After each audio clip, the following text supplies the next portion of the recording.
মৃত ব্যক্তি মারা গেলে 4 দিনের অনুষ্ঠান 40 করা যাবে কি যাবে না, একটু দলিল সহকারে বলার দরকার আছে না নাই? হ্যাঁ বলেন, জানার দরকার আছে না নাই? আপনারা বিদায় দিয়ে দিলে আমি আর খুশি মোনাজাত দিয়ে চলে যাবো, আপনাদের আগ্রহের উপরে থাকবে। আমার আরো প্রতিদিন মামলা আগামীকাল রাঙ্গনি আমার। দেখেন,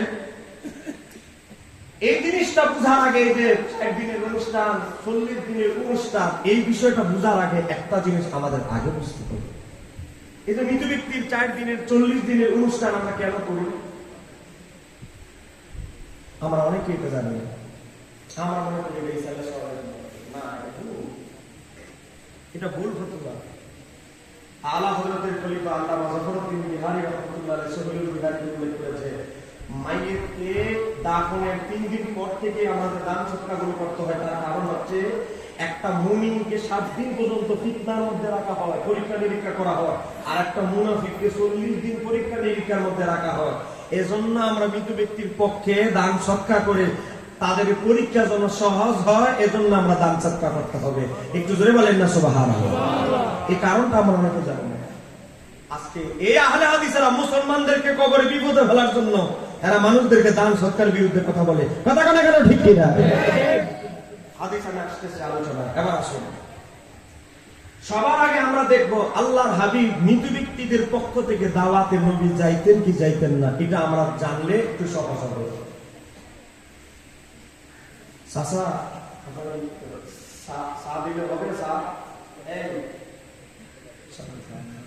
না, বয়স্ক মানুষ, শরীর দুর্বল, আমি নিজেই গাড়ি থেকে ঘুমাই গেছি, কেন আওয়াজ করতে হয়েছি, উজু করতে হয়েছি। আর আমার বাবার বয়স বেশি বয়স। মনোযোগ মনোযোগ, আমি 10-15 মিনিটের মধ্যে শেষ করে দিব। মনোযোগ। হাদিস হচ্ছে আবু দাউদের 3332, মিশকাত শরীফের 5942। তবে আমি মতনটা বলতেছি মিশকাত থেকে। জৈনৈক একজন আনসারী সাহাবী মারা গেল। মনোযোগ, আনসার কারে বলা হয়? যারা মক্কা থেকে হিজরত করে গেছে, তাদেরকে যারা সাহায্য করছে তাদেরকে বলা হয় আনসার। আর মক্কা থেকে যারা হিজরত করে গেছে বাড়ি বাড়ায় দিয়া মক্কা থেকে মদিনায়, তাদেরকে বলা হয় মুহাজির।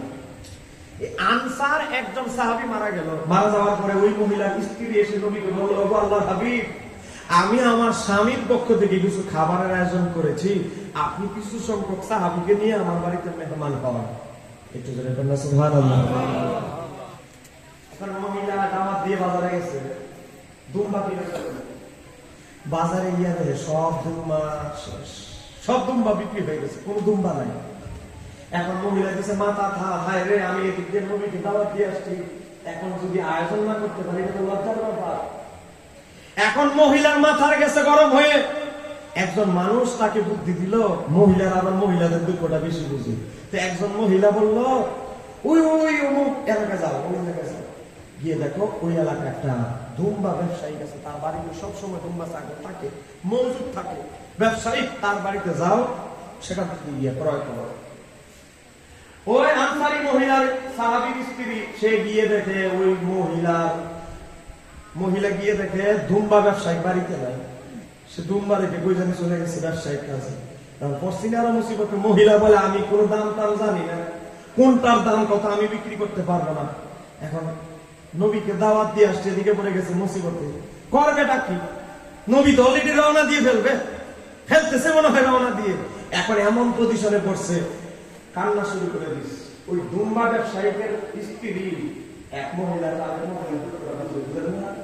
দুম্বা ব্যবসায়ীদের স্ত্রী মহিলার দুঃখের কথা শুনে বললা, আরে তুমি তো আসলে মুসিবতে আসছো, মেহমান দাওয়াত দিয়ে এখন তুমি আর অ্যারেঞ্জমেন্টের খবর নাই, তুমি তো আসলে মুসিবতে আসছো। তো এখন এই মহিলা বললো, আচ্ছা ঠিক আছে, আমার স্বামী যখন আসবে, আমি আমার স্বামীকে বলবো, তুমি এই দুম্বাটা নাও, এই দুম্বাটা দেখতে শুনতে আর এই দুম্বাটা দোনোটা দেখতে মোটামুটি সাইজে এক, এটার যত দাম হয় তুমি এত দামই দিও, তুমি এই দুম্বাটা নিয়ে যাও। আমার স্বামী যখন আসবে আমি বলবো, এই দুম্বাটার মতো একটা সাইজের দুম্বা নিয়েছে, ওনাকে একটা দাম দেবে। টাকা পয়সা কিন্তু ক্লিয়ার করা হয় না, এটা কিন্তু জুলুম তো আছে বেচাকাতে।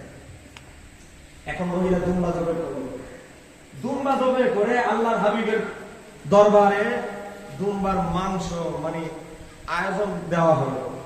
হাদিসের মধ্যে এসেছে ফাজাআ উজিয়া বিত্তামে ফাদা ইয়াদাহু, আল্লাহর হাবিব সাল্লাল্লাহু আলাইহি ওয়াসাল্লামের কাছে খাবারে ফেলে আসলো। আল্লাহর হাবিব হাতে নিছে, কিন্তু হাতে নিয়ে কি করলেন, মুখের ভিতরে দিয়ে চিবাচ্ছে, কিন্তু গিলতেছে না। চিবাচ্ছে কিন্তু গিলতেছে না। সাহাবায়ে কেরাম বলল, এই খাবারে নিশ্চয়ই ভেজাল আছে, কারণ আমার নবী যেহেতু খায় না, আমরাও খেতে পারবো না। কারণ সাহাবীদের একটা আদত ছিল, সাহাবীরা কখনো নবী না খাওয়া পর্যন্ত সাহাবীরা খেতেন না। একবার দুইজন সাহাবী, কোন কোন কিতাবে এসেছে একজন সাহাবী ভুল করে খায়বারের যুদ্ধে এক ইহুদি মহিলা দুম্বার ছানার ভিতরে বিষ দিয়ে দুম্বার ছানা নিয়ে এসেছে। আমার নবী ভাগ করলেন। ভাগ করার পরে আমার নবীর একটা আদর্শ হচ্ছে, সাহাবীরা আমার নবীর খাওয়ার আগে খাইতেন না। এক বেচারা 2 দিন ধরে ক্ষুধার্ত, মানে বেশি ক্ষুধা বেচারা। এখন নবী খাওয়ার আগে এক লোকমা খেয়ে ফেলেছে। আল্লাহ হাবিব লোকমা জিতে দেরি শুধু একটু চিবিয়েছে, সামান্য একটু রস গিয়েছে, রস গিলে নাই, রস গিয়েছে। এটা আল্লাহ হাবিবের ওফাতের সময় এটা আক্রমণ করেছে। এমন সাপের বিষ জঘন্য বিষ দেওয়া হয়েছিল। আল্লাহ হাবিব বললেন, সাহাবীরা থামো, এবার থামো, এই খাবারের মধ্যে বিষ দেওয়া আছে। মোটামুটি ওই যে বেচারা তো 2 দিন ধরে খাবার নাই, বেচারা তো মোটামুটি মেরে গেছে এক ডোজ। এমন জঘন্য সাপের বিষ দেওয়া আছে, সাথে সাথে মারা গেল। আল্লাহ হাবিব বললেন, মহিলারা ধরে নিয়ে আসা হলো। মুসনাদে আহমদের হাদিস। ধরে নিয়ে আসা হলো। আসার পরে মহিলা বলল, আমি নিয়ত করেছি দুম্বার ভিতরে বিষ দেওয়ার সময়, আপনি যদি সত্যি নবী হন তাহলে এই বিষ কিছুই আপনার ক্ষতি করতে পারবে না। আর আমার আকীদা ছিল, আপনি যদি বন্ড নবী হন তো বন্ড নবী মরে যাওয়াটাই ভালো। এই জন্য আমি এই দুম্বার ভিতরে বিষ দিয়েছি। একটু জোরে বলা যাবে কি সুবহানাল্লাহ? এরপর থেকে সাহাবীরা নবী খাওয়ার আগে কখনোই খাবার গ্রহণ করতেন না।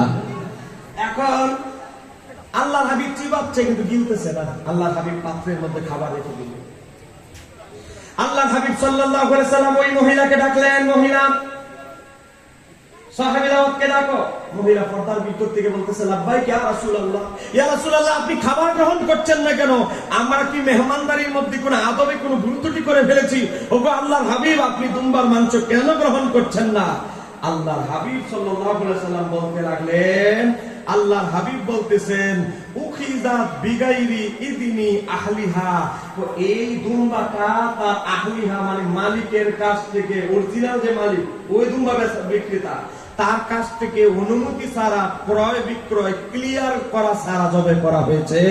যে ঋণগুলো ঝুলন্ত ঋণগ্রস্ত খাবার আমি নবী খেতে পারি না। এ সাহাবীরা, তোমরা খেতে পারো, তবে আমি খেতে পারবো না। একটু জোরে বলা যাবে কি? আপনারা বলেন, দুম্বার রান আমাকে বলে দিয়েছে। আমার নবী বলছে, ইয়া রাসূলুল্লাহ, আপনি আমাকে ভক্ষণ করবেন না। আমাকে টাকা পেড করা ছাড়া ঋণগ্রস্ত অবস্থায় ঝুলন্ত ঋণ রেখে আমাকে জব করা হয়েছে। ইয়া রাসূলুল্লাহ, আপনি এই মাংস ভক্ষণ করবেন না। তাহলে বোঝা গেল, দুম্বার রান চাইলে, আমার আল্লাহ চাইলে দুম্বার রান দিয়েও আমার নবীকে সতর্ক করতে। একটু জোরে বলা যাবে কি? আবু দাউদের হাদিস, জয়ীফ হাদিস না, আলবানী পর্যন্ত হাদিসটিকে সহিহ বলেছে। এবার দেখে এখান থেকে আমরা একটা মাসালা শিখি। সেটা কি? মৃত ব্যক্তি মারা গেলে তার পক্ষ থেকে খাবার আয়োজন করলে আমার নবী নিজে দাওয়াত গ্রহণ করতে, সাহাবীরাও গ্রহণ করে চাইতে। আপনারা বলেন, নবীর চাইতে সাহাবীদের চাইতে যদি 1 লাখ বেশি কেউ বুঝে, আমরা কি এই সমস্ত মৌলবীদের অনুসরণ করতে পারি? হ্যাঁ, পিছনের বাইরে বলেন, পারি? ওরে বাবা রে, নবী তো বললেন, আবার মৃত ব্যক্তির উপলক্ষে আবার কিসের খাবার আয়োজন, কিসের দাওয়াত তুমি আমাকে দাও? এই কথা তো আমার নবী বলে না। হ্যাঁ, আমার নবী দুম্বার মাংস খায় নাই, কেন? ক্রয় বিক্রয় ঝামেলা ছিল। খাবারটা যদি ক্রয় বিক্রয় শুদ্ধ হতো, নবীও ভক্ষণ করতেন। এবার আসেন আরেকটা হাদিস। আপনারা কি বিরক্ত হচ্ছেন নাকি? আর 10 মিনিট চলবে ইনশাআল্লাহ। এবার আসেন আরেকটা হাদিস। এই হাদিসটি বর্ণনা করেছে আজ থেকে 1100 বছর আগের ইমাম আবু নুআইম ইসবাহানী রাহমাতুল্লাহ আলাইহি। তার কিতাবের নাম আল হিলিয়াতুল আউলিয়া, খণ্ড নম্বর 4, পৃষ্ঠা নম্বর 11। সেই কিতাব থেকে ইমাম জালালউদ্দিন সুয়ুতী তার শরহুল সুদুর কিতাবের 146 পৃষ্ঠা, তাফসীর দুরুল মনসুরের 5 নম্বর খণ্ড 38 পৃষ্ঠা, ইমাম সুয়ুতীর বিশ্ববিখ্যাত ফতোয়ার কিতাব আল হারাবিলিল ফতোয়ার 2 নম্বর খণ্ড 216 নম্বর পৃষ্ঠা, সাহাবীদের আমল বর্ণনা করছেন। সাহাবীরা কোন মৃত ব্যক্তি আত্মীয় স্বজন মারা গেলে সাহাবীরা কি করতেন দেখেন, মনে রাখতে হবে সাহাবীদের ধর্ম, সাহাবীদের কর্ম আমাদের ধর্ম। কেন? আমার নবী বলেছে 72 দল জাহান্নামে যাবে, একটা দল জান্নাতে যাবে। কোন দলটা জান্নাতে যাবে? মা আনা আলাইহি ওয়া সাহাবী, যেই দলের মডেল হবে আমি নবী আমার সাহাবীরা, সেই দলটাই জান্নাতে যাবে। তাহলে সাহাবীরা, একটা মৃত ব্যক্তি মারা গেলে সাহাবীরা কি করতো জানার দরকার আছে না নাই? এবার দেখেন বিখ্যাত তাবী যিনি 350 জন সাহাবীকে দেখেছেন, তিনি বলতেছেন ক্বালা তাউস, হযরত তাউস রাহমাতুল্লাহ আলাইহি বলছে ইন্নাল মাউতা, নিশ্চয় মৃত ব্যক্তি কয় কি হয়, ইফতানুনা ফি কুবুরিহিম সাবআন, তো মৃত ব্যক্তিকে যখন কবরে দাফন করা হয় 7 দিন পর্যন্ত তাকে পরীক্ষা নিরীক্ষা করা হয়, তার মধ্যে রাখা হয় 7 দিন পর্যন্ত। এজন্য সাহাবায়ে কেরাম মুস্তাহাব মনে করত, সাহাবীরা কি করত, ফাকানু ইস্তাহিবুনা আইয়ুতআমা আনহুম তিলকাল আইয়ামে, সাহাবীরা এজন্য মৃত ব্যক্তি দাফনের 7 দিন পর্যন্ত মানুষদেরকে খাবার বিতরণ করতে, চিৎকার দিয়ে বলা যাবে কি সুবহানাল্লাহ। সাহাবীরা বিতরণ করত 7 দিন, আর আমরা বিতরণ করি কয় দিন? কি আপনারা আমার কথা রাগ করছেন? পিছন থেকে আওয়াজ চাই, সাহাবীরা বিতরণ করত 7 দিন, আমরা বিতরণ করি খাবার কয় দিন? ওরে বাবা, একদিনে যত অ্যালার্জি কাজ জানি, আর সাহাবীরা 7 দিন পর্যন্ত মৃত ব্যক্তির পক্ষে খাবার বিতরণ করত, ওয়ারিসরা মৃত ব্যক্তি যেন পরীক্ষা উত্তীর্ণ হয়। আজকে কি চলতেছে আমার বাবার ভাইরা? ইমাম জালালউদ্দিন সুয়ুতী হাদিস নকল করার পরে তিনি বলেছেন রিজালুস সহিহ, এই হাদিসের সমস্ত রাবী, বুখারী শরীফের হাদিস যেমন সহিহ, এই হাদিসের সনদও তেমন সহিহ। জোরে বলা যাবে কি মারহাবা। আল হাবিবের ফতোয়া 2 নম্বর খণ্ড 216 পৃষ্ঠা। এই রকম হাদিস আর ইমাম ইবনে হাজার আসকালানী উল্লেখ করেছে, আর অনেক ইমামরা উল্লেখ করেছে। আমরা একটা হাদিস, আমরা যখন নবম দশম পড়ে, এখানে আলেম ওলামা আছে, আমরা মিশকাতে কিতাবুল আদাবে পড়তাম, দশম শ্রেণীর মধ্যে পাঠ্য মিশকাতে কি হযরত আব্দুল্লাহ ইবনে আমর ইবনে আস থেকে বর্ণিত, আমার নবীকে একজন সাহাবী জিজ্ঞাসা করলেন আইয়ু ইসলামি খায়রুন, ইয়া রাসূলুল্লাহ, ইসলামের মধ্যে কোন কাজটা উত্তম? আমার নবী এত কাজ থাকতে বাছাই করে 2টা কাজের কথা বললেন। আমার নবী 1 নম্বরে কি বললেন জানেন? আমার নবী বললেন তুতইমুত তাআম, তোমরা মানুষকে খাওয়াও, মানুষকে খাওয়াও, এর মতো ইসলামের উত্তম কাজ আর কিছু হতে পারে না। একটু জোরে বলা যাবে সুবহানাল্লাহ। খাওয়াও। আরে হযরতে সাদ ইবনে উবাদার মা মারা গেল, ব্যবসা করতে সিরিয়া চলে গেছে, রাস্তায় থাকা অবস্থায় মা মারা গেছে।